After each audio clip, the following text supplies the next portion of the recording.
Hello, we have made it to day 20. It's Tuesday today. I'm working from home. I'm up and ready. I might sound a little bit nasally, but that is because, yep, I've got the lurgy, but I have my positive pants on. It is not going to get to me. I've taken my nasal spray, I've dosed up, and I'm just going to get on with it. I didn't want to get out of bed this morning, I will admit. My bones and everything were like, please don't, please just stay in bed. But I've actually had quite a lot of work on this morning. I think everybody's panicking because we're actually closing our office tomorrow lunchtime and off on our Christmas do. So we'll be checking in here and there, obviously with emails and stuff, but the actual office itself is closing as of lunchtime tomorrow. I know, I'm incredibly lucky. So yeah, everybody's trying to get everything to us now because they've seen that it's going to be shutting. So it's been a bit of a crazy morning, but hey ho. I'm just stopping for a quick cup of tea and I thought I'd open my calendars with you. The other thing is, husband's feeling a little bit better. He's still the same, quite bunged up, but he's not feeling as rough in himself. So we will be going to see the light show at Roundhay Park this evening. So I can't wait. It's going to be so exciting for the boys as well. So yeah, we're going to be doing that later on.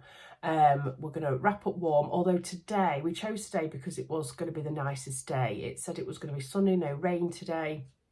And looking outside behind you, it is beautiful out there. So it'll be cold, but not as cold as it has been. And yeah, we should be all right. So we'll wrap up warm and go and do that. And then we're going to go out and have something to eat, just the four of us. So I'm really looking forward to it. Shall we do advent calendars now then? Let's do Beyond the Pink Door first. I'm very well aware that there's not much left in here anymore. Never mind. I'm trying not to touch all the other ones so I don't feel them and guess what there is. So we're looking at 20 today. Ooh, there's a big envelope.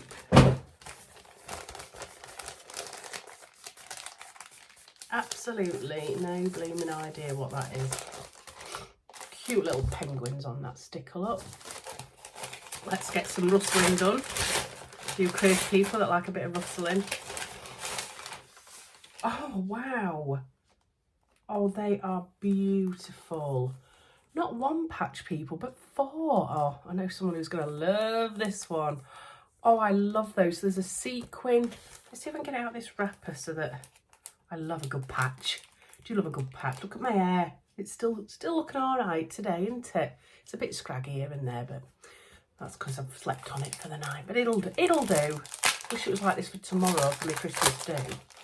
She couldn't fit me in then, though, to be fair to her. So we've got a sequin watermelon, a little palm tree, a fluorescent aloha, and then this gorgeous flamingo. Oh, they are absolutely gorgeous, and they're iron-on ones as well. Andrea, I love, love, love those. They are beautiful. Can't wait to put them in my stash. I love a good patch. I love a good patch. Right. Let's do first the fabrics. Ooh, straight away, obviously, because there's not much there anymore. 20 needles. Telling you. Needles. I'll probably open it to something completely different. No, it is. Oh. Jeans needles. Now that's interesting because I've been thinking about doing my own jeans. Been thinking about doing it maybe in January, then I'm like, no, you'll have had too many mince pies and Christmas puddings by then. So I'm going to keep hold of those for later on in the year because I do want to have a go at that, or, you know, like a denim jacket or something like that. So they're going to be brilliant for that. Size 90 as well. Perfect. Thank you, First for Fabrics. Right, so, excuse me, I'm just going to go off, do a little bit more work. And then at lunchtime, I'm going to see how much time I've got. But I was going to show you how to use the Bulky Seamaid jump humper because a lot of people have asked me. They've said that they've got one, don't know how to use it. Can I show them? So I'll show you very quickly on that. The other thing that people have asked me to show them is, oh, where's it gone? What have I done with it? Oh, this is my one that I said I already had. You know, the button maker thingamajiggy. Oh yeah, mine's up here, look. I'll get at it and show you. That one. Obviously, I've got another one because I've got one in the Andrews box. But yeah, if you could have a look at that as well with me. We'll see if we can fit that in. If not, that's going to be later on in the week. So I'll let you know either way if I get a chance to do that one. Because that one takes a bit longer. But this is just going to be a 2-minute thingamajig. All right. So I'm going to pop off, do a bit more work. And I'll come and catch you later at lunchtime. Bye. Right, I'm back. I have done some more work and it is lunchtime, so I've just grabbed, I just wanted a slice of toast, nothing more, nothing less, because we're going out for tea later, so I'm a little bit bunged up, so I've just taken some nasal spray again. But what I thought I'd quickly do is a little lunchtime tutorial. You know it's coming, but it's only going to be like literally a minute. We'll see if that actually happens. But anyway, like I say to you earlier, I know people kind of wanted to know how to use these things, so I'm gonna kind of show you because they are awesome. So we'll do that now. Okay, so here is our hump jumper, as they call it. Well, it's actually called by him like a bulky seam aid. So it's basically used to go over bulky seams, or I use it quite a bit if I'm starting off a piece of fabric and I want to be quite close to the edge. But it is simply a piece of plastic, look at that. But it's got two different thicknesses. Can you see that one there is a lot thicker to that one there. I also have one on, I've got one of these, I think I might have got this in one of my advent calendars last year.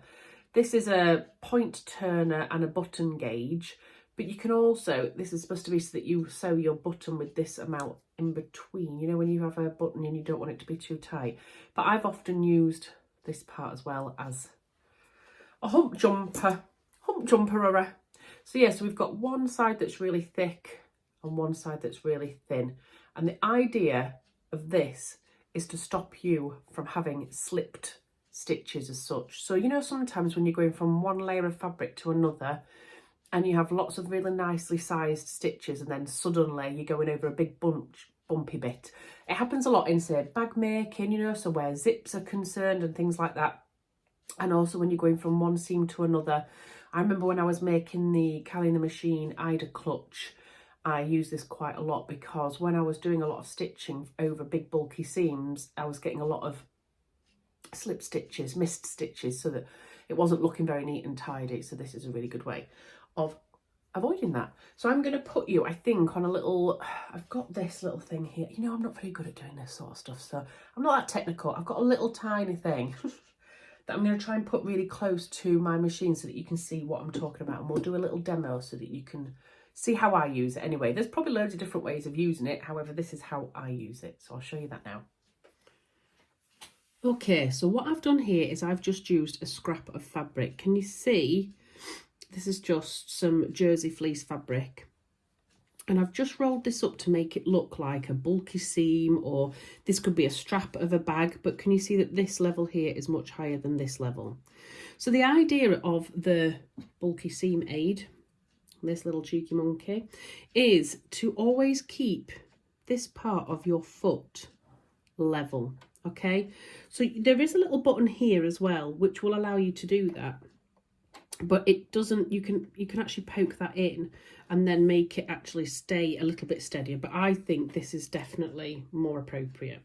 So what I'll do is I'll show you roughly what the foot does as I'm going over this. I'm sorry if I'm teaching you to suck eggs, but you know what I'm saying. So as you're going along here, when you're sewing, and you want to go under that, and you're starting to panic now, aren't you? Thinking, oh no. Can you see how this starts to move? So it's not straight at all. So then when it goes over this big bulky bit, it can sometimes slip stitches.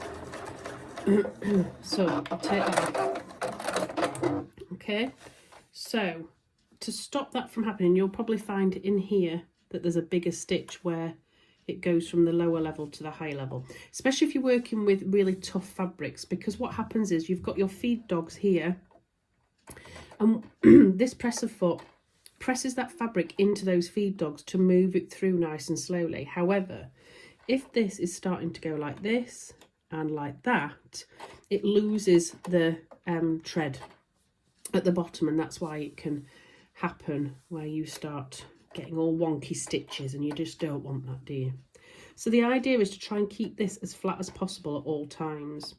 So let's just pop it down again, and we're going to sew up to this part. And then instead of worrying about what this is going to be like by going up and going on an angle, we're going to lift our foot up, and we're going to slide this underneath. Now, this is where you have to define, or determine, should I say, which width you want.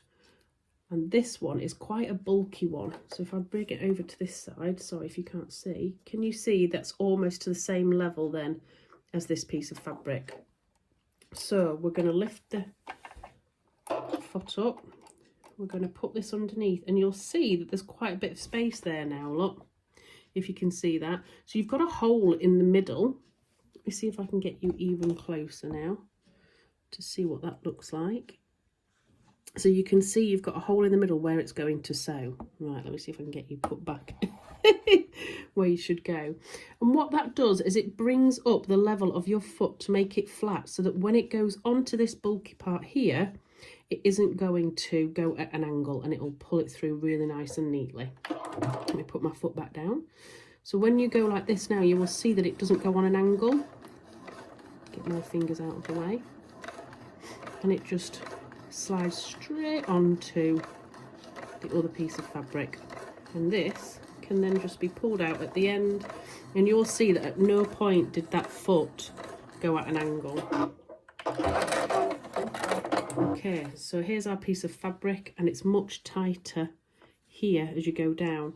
Some pieces of fabric you'll then end up going back down onto another piece. So let me just grab another piece while I'm talking to you and see if we can do that as well. Not prepared, you know me. So let's have this as a plain piece of fabric, and then we'll use a bit of this one that we've just sewn now, as if it's maybe a strap on a bag or something like that. Okay, so we'll put that like that. So that's our strap, for example, on a bag. So we start sewing, and we get to that point and we think, ooh, this is where it's all going to go wrong. So we lift up our foot, pop this underneath, lower our foot back down, and then we start sewing just like we did before, keeping our foot nice and level. I hope you can see that easy. Right, and then you're going to end up doing the same thing when you come to the other side though, aren't you? Where your foot is going to then start going the other way.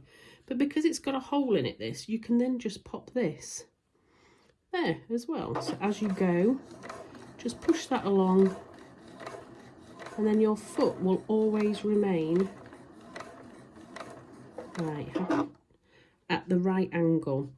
So it'll always remain flat. Now I can't go any further than this, but my foot, if you can see, isn't fully off this piece here. So all I'm going to do is just lift up my foot a little bit and pull it out slightly so that I've got a little bit more of a gap in the middle here. And then I'm going to just keep continuing on sewing until my foot at the back here comes off this big bulky piece. Lift my foot up, take the bulk seam aid out, put it back down, carry on, and it's as simple as that. Ta-da! Okay, so the other thing that I use it for is if I'm starting on a piece of bulky fabric as well. So, for example, we'll use this scrap again.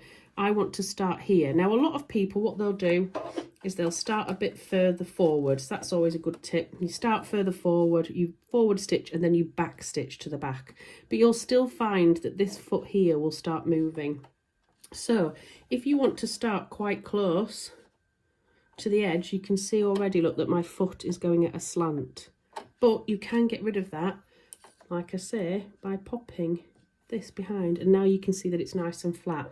So I could, for example, now just start sewing straight away on this bit, look. There we go. And that means then